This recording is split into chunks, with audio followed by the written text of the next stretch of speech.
आज की क्लास में हम लोग कक्षा 12 के शारीरिक के विविध प्रश्नावली को हल करेंगे। और विविध प्रश्नावली में बहुत सारे सवाल आसान थे, लेकिन कुछ सवाल ऐसे हैं जो बच्चों के लिए प्रॉब्लम बनते हैं, तो उन्हीं सवालों को हम लोग यहाँ पे डिस्कस करेंगे। इसी के क्रम में सबसे पहला प्रश्न हमारे सामने है। कह रहा है सिद्ध कीजिए कि सारणिक किस तरह से एक सारणिक दिया गया है तृतीय कोटि का, और कह रहा है थीटा से स्वतंत्र है। इसका मतलब ये है कि इस सारणी का जब हम प्रसार करेंगे तो सॉल्व हो जाने के बाद लास्ट में वहाँ पे थीटा नहीं होगा, थीटा का कोई भी टर्म नहीं होगा, तो हम कह देंगे कि ये स्वतंत्र है। तो चलिए शुरू करते हैं। सबसे पहले सारणी को उतारते हैं। x minus sine theta cos theta sine theta minus x 1 cos theta 1x। हम यहाँ पे क्या करते हैं, r1 के सापेक्ष प्रसार,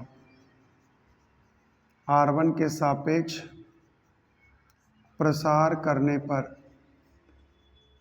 जब हम प्रसार करेंगे तो ये x हो जाएगा, बचेगा माइनस एक्स 1 x, फिर माइनस में sine theta minus sine theta cos theta minus x 1, ये बचेगा कॉस थीटा साइन थीटा जब लेंगे तो ये ख़त्म, तो यहाँ बचेगा 1 और x, और इसके बाद plus cos theta minus sine theta cos theta minus x और 1। अब हम इसी को प्रसार करेंगे, थोड़ा सॉल्व करेंगे। सॉल्व हो जाने के बाद देखते हैं क्या मिलता है।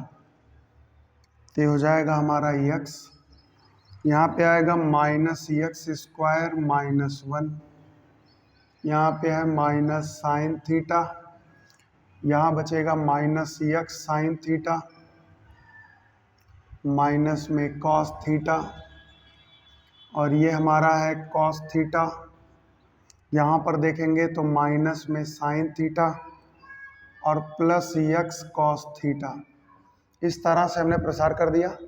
अब जो भी गुणा करना है वो कर लेते हैं। x को अंदर ले जाएंगे तो minus x cube minus x, इसको अंदर ले जाएंगे तो plus x sine square theta, इसको अंदर ले जाएंगे तो plus sine theta cos theta, यहाँ पे हो जाएगा minus sine theta cos theta, इसका गुणा करेंगे तो plus x cos square theta, यहाँ sine theta cos theta plus minus में कट गया। अब आ गया minus x cube minus x, यहाँ एक्स साइन स्क्वायर यहाँ x cos square, x common ले लीजिए तो आएगा sign square theta plus cos square theta, sign square theta plus cos square theta 1 होता है, तो minus x cube minus x plus x into में 1, तो यह आ जाएगा minus x cube minus x plus x, x से एक्स कैंसिल आउट तो minus x cube, जो कि थीटा से स्वतंत्र है, जो कि थीटा से स्वतंत्र है। ध्यान से अगर देखो तो थीटा इसमें नहीं है, तो ये आ जाएगा आपका हैंस प्रूव्ड। यहाँ पे आप ध्यान देंगे, प्रसार करते समय केवल इतना ध्यान देना है कि सॉल्व होने के बाद जब लास्ट में थीटा वाला कोई टर्म नहीं बचेगा तो इसका मतलब है कि ये प्रूव हो गया है। आगे बढ़ते हैं और इसके बाद देखते हैं क्वेश्चन नंबर 11, इसको नोट कर लीजिए, फिर आते हैं क्वेश्चन नंबर 11 पे।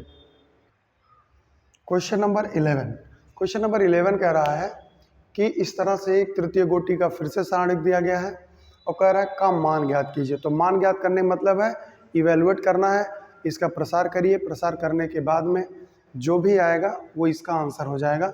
तो चलिए प्रसार शुरू करते हैं। सबसे पहले एक बार उतारेंगे इसको, तो यहाँ दिया है कॉस अल्फा, इंटू में है कॉस बीटा, माइनस में है साइन बीटा, फिर है साइन अल्फा कॉस बीटा, फिर यहाँ है cos alpha sine beta cos beta sine alpha sine beta, फिर है minus sine alpha 0 cos alpha. प्रसार हम लोग किधर से भी कर सकते हैं, तो चलिए r1 के सापेक्ष कर देते हैं प्रसार। r1 के सापेक्ष प्रसार करने पर, R1 के सापेक्ष प्रसार करने पर, तो प्रसार करते हैं तो यह जाएगा कॉस अल्फा कॉस बीटा, उपसारणिक बनेगा cos beta sine alpha sine beta, 0 cos alpha, फिर है minus cos alpha cos beta cos alpha sine beta, उपसारणिक बनेगा इसका minus sine beta sine alpha cos beta 0 cos alpha. इसके बाद में आएगा माइनस साइन अल्फा, उपसारणिक बनेगा माइनस में sign beta sine alpha cos beta sine alpha sine beta. अब हम इसका प्रसार करेंगे, सॉल्व करेंगे, तो देखते हैं क्या आता है। ये आ गया आपका cos alpha cos beta, bracket में देखिए कॉस अल्फा कॉस बीटा गुणा हो जाएगा तो आ जाएगा cos alpha cos beta minus में 0, क्योंकि इसका गुणा करेंगे तो 0 हो जाएगा। फिर यहाँ आ गया minus cos alpha sine beta, इन दोनों का गुणा करेंगे तो आ जाएगा माइनस में कॉस अल्फा साइन बीटा, और ये 0 कर देगा तो माइनस में 0, फिर आ जाइए माइनस में साइन अल्फा, ब्रैकेट के अंदर देखिए इसका गुणा इधर होगा तो यह जाएगा minus sign alpha sine square beta, फिर इसका गुणा होगा तो माइनस में sign alpha cos square beta. अब इसी को सरल करना है, ज़रा ध्यान दें, इन दोनों का गुणा हो जाएगा cos square alpha cos square beta, इन दोनों का गुणा होगा तो plus cos square alpha sine square beta, इनका गुणा करेंगे देखिए माइनस का माइनस में प्लस, और ये हो जाएगा sign square alpha sine square beta, इसका इसमें गुणा करेंगे तो प्लस साइन स्क्वायर अल्फा और कॉस स्क्वायर बीटा। ज़रा ध्यान दें, इन दोनों टर्म को अगर ध्यान से देखिए तो कॉस स्क्वायर अल्फा बाहर आ जाएगा, इन दोनों को देखिए तो साइन स्क्वायर अल्फा बाहर, तो यहाँ पे कॉस स्क्वायर अल्फा कॉमन ले लीजिए तो बचेगा cos square beta plus sign square beta, और इन दोनों में अगर आप देखेंगे तो साइन स्क्वायर अल्फा और ये हो जाएगा sign square beta plus cos square beta, अभी हो जाएगा कॉस स्क्वायर अल्फा और इसकी वैल्यू होती है 1, साइन स्क्वायर अल्फा इसकी वैल्यू होती है 1, तो यहाँ पे आ गया cos square alpha plus sign square alpha और दोनों का जोड़ आएगा 1, तो इसका आंसर हो गया 1। तो इस तरह से इस सवाल को आप ध्यान से देख लीजिए, त्रिकोणमिति का प्रयोग करके इस सवाल को सॉल्व किया गया है। आप नॉर्मली तरीके से आप प्रसार करेंगे, प्रसार करने के बाद गुणा करेंगे, गुणा करने के बाद में त्रिकोणमितीय जो गुणनखंड हो सकता है उसे करके, और आप फार्मूला वही basic formula sine square alpha plus cos square alpha is equal to 1, उसी का हम प्रयोग करके इसको हमने वैल्यू प्राप्त कर लिया है। इसका आंसर 1 आया है, इतना नोट कर लीजिए। उसके बाद में आते हैं क्वेश्चन नंबर 12 पर। क्वेश्चन नंबर 12 कह रहा है कि यदि a is not equal to 0, मतलब एक तरह से ये शून्येतर संख्या है, तो समीकरण एक तरह से समीकरण दिया गया है बराबर में 0 को हल कीजिए। इसका मतलब कि इसमें आपको x की वैल्यू निकालनी है कि x का मान क्या होगा। तो x का मान फाइंड आउट करने के लिए हमें पहले लेफ्ट हैंड साइड में दिए गए समीकरण को प्रसारित करना होगा। तो चलिए देखते हैं। सबसे पहले x plus a x x x x plus a x x x x plus a is equal to 0। हम क्या करते हैं कि संक्रिया का प्रयोग करते हैं और C1 में परिवर्तन कर देते हैं C1 plus C2 plus C3। अब ऐसा करने से क्या होगा, सब इस C1 में आके जुड़ जाएंगे, तो ये आ जाएगा 3x प्लस ए, ये भी हो जाएगा 3x प्लस ए, ये भी हो जाएगा 3x प्लस ए। यहाँ पे x, यहाँ पे x प्लस ए, यहाँ पे x, यहाँ x, यहाँ x प्लस ए, और ये बराबर में हो गया 0। अब हम यहाँ C1 से 3x प्लस ए कामन ले सकते हैं, तो 3x प्लस ए कामन ले लेंगे, तो यहाँ बचेगा 1, यहाँ बचेगा 1, यहाँ बचेगा 1, x प्लस ए x प्लस ए, और ये बराबर में हो गया 0। अब आपको भी पता है कि ये एक संख्या और ये एक पद, ये दोनों का गुणनफल 0 होने का मतलब है या तो ये 0 या तो ये 0। तो हम लोग क्या करते हैं कि इसका पक्षांतर कर लेते हैं, सारणिक वाले का पक्षांतर कर लेते हैं, तो ऐसी स्थिति मिलेगा 3x प्लस ए बराबर 0 बटा ये सब कुछ, तो 0 में किसी से भी भाग देंगे तो 0 ही आएगा। अब ये हो गया 3x plus A is equal to 0, तो 3x is equal to minus A, ये दोनों लाइन सेम हो गया है, तो 3x बराबर में माइनस ए, तो x बराबर में माइनस ए बाई 3। ये हो गया इसका आंसर, x की वैल्यू आ गई, और यही हमें फाइंड आउट करना था। तो ये है क्वेश्चन नंबर 12। इसके बाद हम लोग देखते हैं क्वेश्चन नंबर 13 को, जरा ध्यान से। क्वेश्चन नंबर 13,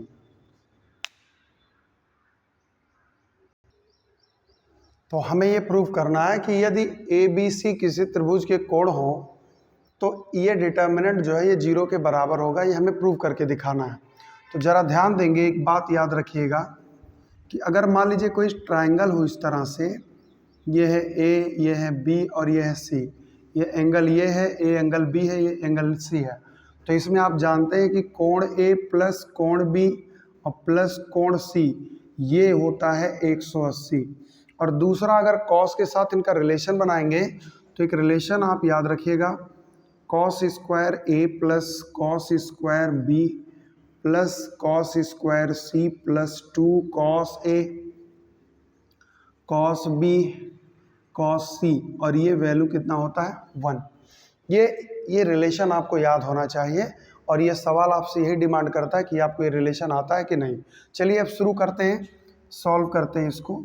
तो सबसे पहले हम लोग लेते हैं फ्रॉम लेफ्ट हैंड साइड, तो लेफ्ट हैंड साइड हमारा है -1 कॉस सी कॉस बी, फिर है कॉस सी -1 कॉस ए, फिर है कॉस बी कॉस ए -1। हम लोग क्या करते हैं, यहाँ पे प्रसार कर देंगे R1 के सापेक्ष, R1 के सापेक्ष प्रसार करने पर, तो जब हम प्रसार करेंगे तो ये हमारा हो जाएगा -1 उपसारणिक बनेगा -1 कॉस ए -1, एक उपसारणिक ये बनेगा, फिर आएगा माइनस में कॉस सी, उपसारणिक बनेगा यहाँ पे cos C cos B cos A -1, और एक उपसारणिक बनेगा प्लस में कॉस बी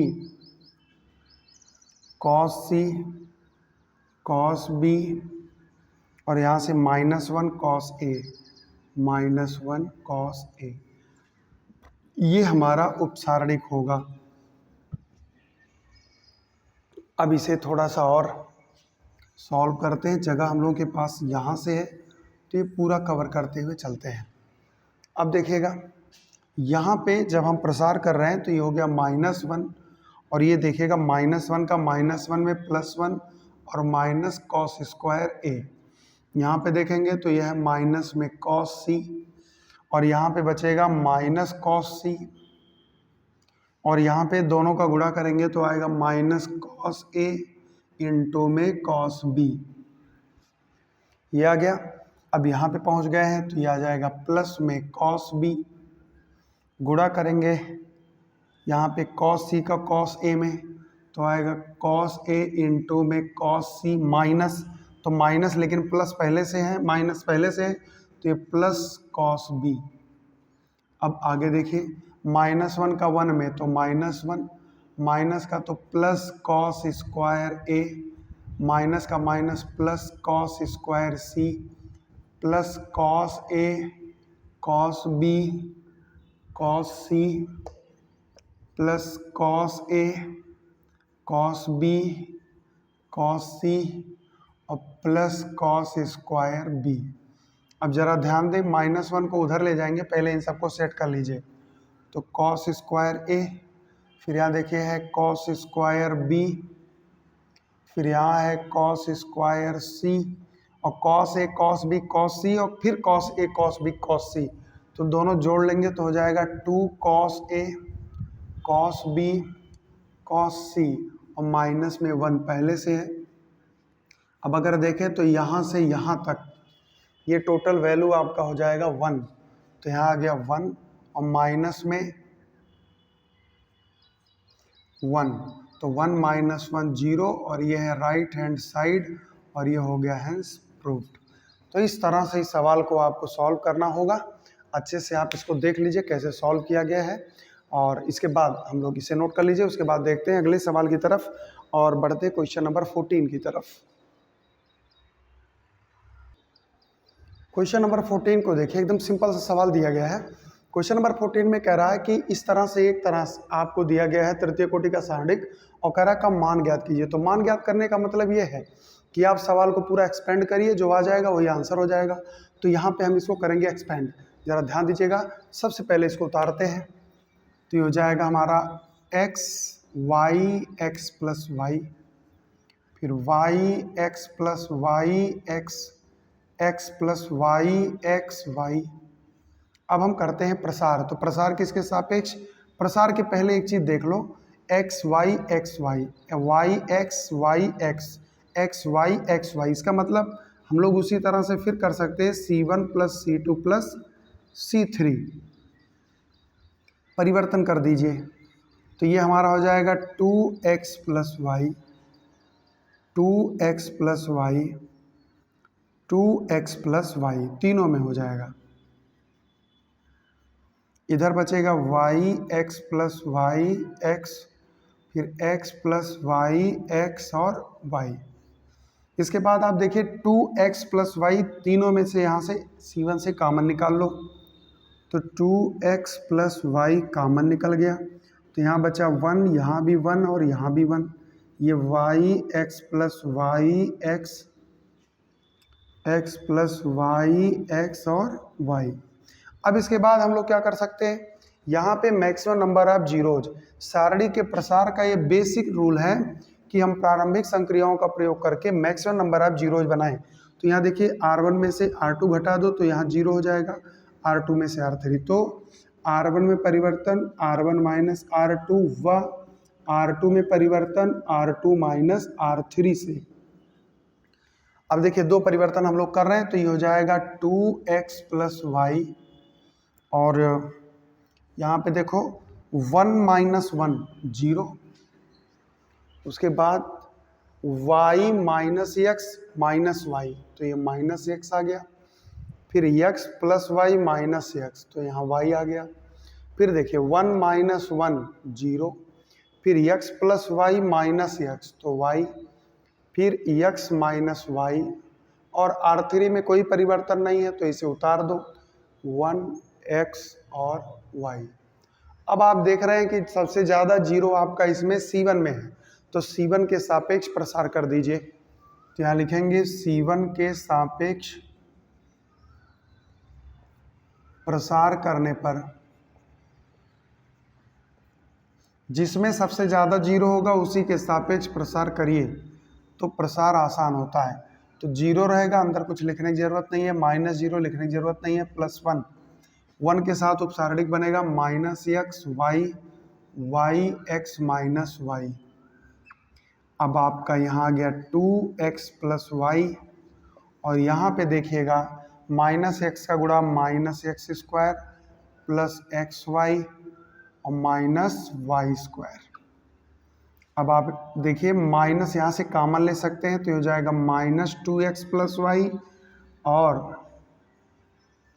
यहाँ बचेगा x square minus x y plus y square. इस तरह का फार्मूला आप देख चुके हो कि अगर कहीं a प्लस बी हो, A square minus A B plus B square हो, तो ये A cube plus B cube का फार्मूला होता है।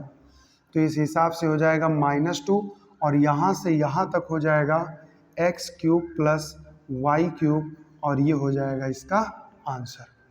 ये आपका बहुत ही आसान सवाल था, क्वेश्चन नंबर 14। क्वेश्चन नंबर 14 देखिए, आप 10 कर लिए, 11 कर लिए, 12, 13, 14। अब आखिरी प्रश्न है 19, तो इसे नोट कर लीजिए। फिर आते हैं क्वेश्चन नंबर 19 की तरफ। इस सेशन का आखिरी प्रश्न है, हम लोग देखेंगे। प्रश्न दिया गया है कि निम्नलिखित समीकरण निकाय को हल कीजिए। NCERT का सवाल है ये, और इस तरह से प्रश्न दे दिया गया है। ऐसे सवाल 8 नंबर के बोर्ड एग्जाम में आते हैं, अक्सर देखा गया है ऐसे सवालों को। तो इन्हें किया कैसे जाता है, तो एक सवाल अगर आप देख लेंगे तो इसके आधार पर कोई भी सवाल आ जाएगा तो उसे आप आराम से कर लेंगे। तो चलिए देखते हैं, पहले उतारते हैं प्रश्न को। यहाँ दिया है 2/x plus 3/y plus 10/z is equal to 4। फिर दिया है 4/x, ये दूसरा समीकरण है, ये दूसरा समीकरण है, ये तीसरा समीकरण है। अभी तक आपने जो भी सवाल पढ़ा उन सवालों में आपने x, y, z देखा है। यहाँ पे 1/x, 1/y, 1/z। तो हम लोग इसको जो है सब्स्टिट्यूट कर लेते हैं। मान लेते हैं कि माना 1/x बराबर p, 1/y बराबर q, 1/z बराबर r। अब जब हम इसको रख देंगे तो रखने पर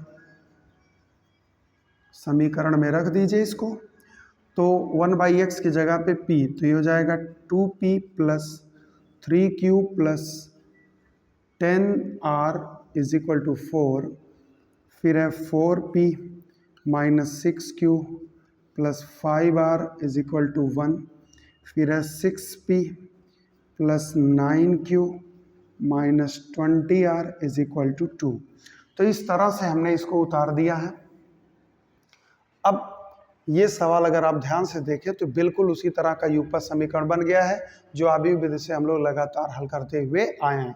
तो आप चाहें तो इसको आबी विधि से हल कीजिए और आप चाहें तो क्रेमर से भी लगा सकते हैं, ठीक है, दोनों रास्ते हैं। क्योंकि यहाँ पे कह रहा है निम्नलिखित समीकरण निकाय को हल कीजिए, तो हल करने में इसने नहीं कहा कि आबी विधि से हल कीजिए कि क्रेमर से हल कीजिए। तो चलिए मैं इसको हल करता हूँ क्रेमर से। किससे हल करेंगे? क्रेमर मेथड से। तो क्रेमर मेथड क्या कहता है, जरा ध्यान देंगे। सबसे पहले हम लोग इसमें निकालेंगे डेल्टा। डेल्टा हमारा क्या होगा, इन्हीं का अचर, तो हो जाएगा 2, 4, 6, 3 माइनस 6, 9, फिर आएगा 10, 5 माइनस 20, ये हमारा हो गया। उसके बाद में हम निकालेंगे डेल्टा एक्स। तो डेल्टा एक्स हमारा क्या होगा, एक्स की जगह पे अचर आ जाएंगे, तो जाएगा 4, 1, 2, 3 माइनस 6, 9, 10, 5 और माइनस में 20। फिर क्या, डेल्टा वाई। तो यहाँ पे चूंकि हम लोगों ने पी क्यू लिया है तो इसे हम पी ले लेते हैं, इसे हम डेल्टा क्यू ले लेंगे। तो डेल्टा क्यू जब लेंगे तो क्यू की जगह पे अचर आ जाएगा, तो जाएगा 2, 4, 6 और इसकी जगह पे अचर 4, 1, 2 और ये हो जाएगा 10, 5, 20 माइनस 20। उसके बाद में डेल्टा आर निकालेंगे। तो डेल्टा आर हमारा क्या होगा, 2, 4, 6, 3 माइनस 6, 9 और फिर इधर जहाँ पे आर का टर्म है वहाँ पे कांस्टेंट वैल्यू लेंगे हम 4, 1, 2। अब आप आगे का फार्मूला जानते हैं कि अगर हमें P निकालना है तो डेल्टा P अपान डेल्टा कर देंगे, Q निकालना है तो डेल्टा Q अपान डेल्टा कर देंगे, R निकालना है तो डेल्टा R अपान डेल्टा कर देंगे। तो अब हमें इन सब की वैल्यू चाहिए। तो वैल्यू के लिए सबसे पहले यहाँ पे देखिए आप, ये देखिए यहाँ से 2 कॉमन निकलेगा, यहाँ से 3 कॉमन निकलेगा और यहाँ से 5 कॉमन निकलेगा। कॉमन निकाल लेते हैं, तो हो जाएगा 1, 2, 3। ये हो जाएगा 1 माइनस 2 3, ये हमारा हो जाएगा 2 1 माइनस 4। अब हम इसे सॉल्व कर लेते हैं। तो 5 तियाँ 15, 15 दूना 30, और इसका कर लेते हैं प्रसार। तो 1 बाहर हो गया, इसका गुणा होगा तो 8 और -3, फिर -1 उपसारणिक यहाँ पे हो जाएगा -8 -3, फिर इसके बाद में आएगा +2, उपसारणिक हमारा बनेगा 6 और यहाँ पे हो जाएगा 6,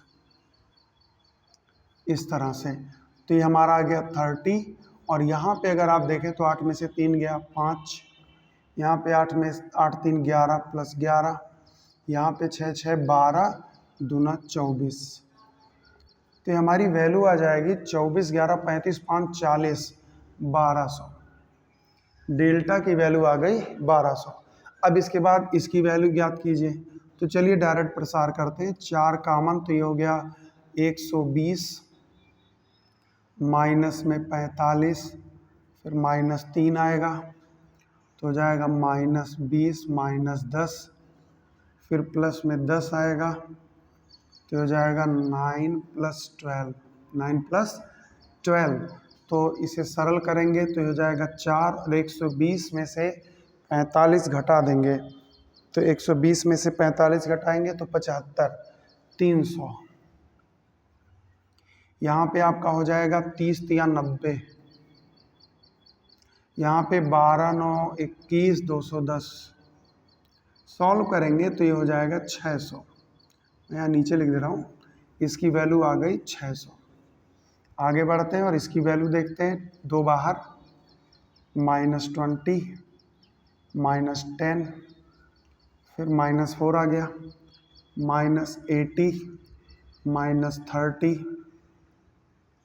फिर +10 आ गया, 8 -6, 8 -6। अब इसी को कैलकुलेट कर लेते हैं।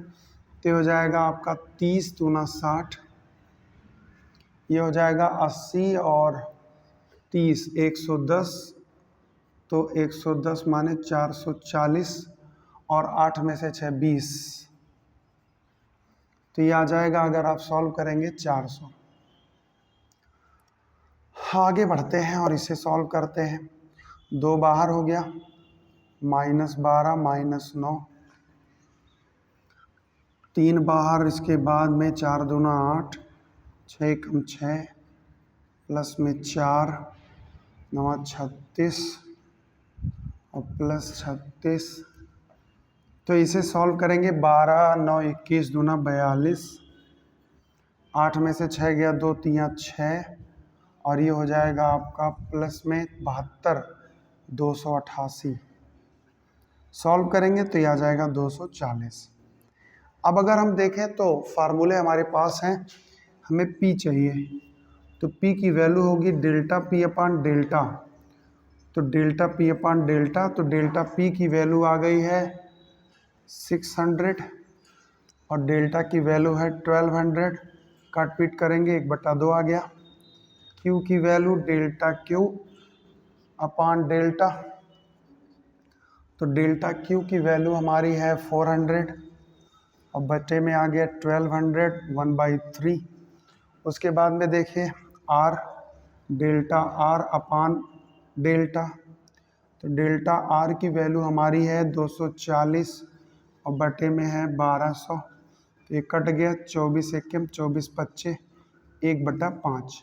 अब ज़रा अगर आप ध्यान दें तो हमारा आंसर XYZ में है और आंसर आया है PQR में। तो चलिए हम देखते हैं यहाँ पे। P की वैल्यू है 1/x और वैल्यू आया 1/2। तो देखिए x का गुणा 1 में करेंगे तो x, और 2 एकम 2। फिर आ जाइए Q पे, तो 1/y 1/3, 1 का गुणा y में y, और 3 एकम 3। फिर R 1/z 1/5, गुणा करेंगे तो z = 5। तो अगर आप देखें तो यहाँ पे आंसर आ चुका है, x का मान 2, y का मान 3 और z का मान 5। सवाल थोड़ा लंबा है लेकिन 8 नंबर का है, इसलिए थोड़ा ध्यान से देखेंगे। इसी को आप अभी विधि से भी लगा सकते हैं, जैसी आपकी इच्छा हो। आप आराम से सवाल को देख लीजिए और नोट कर लीजिए।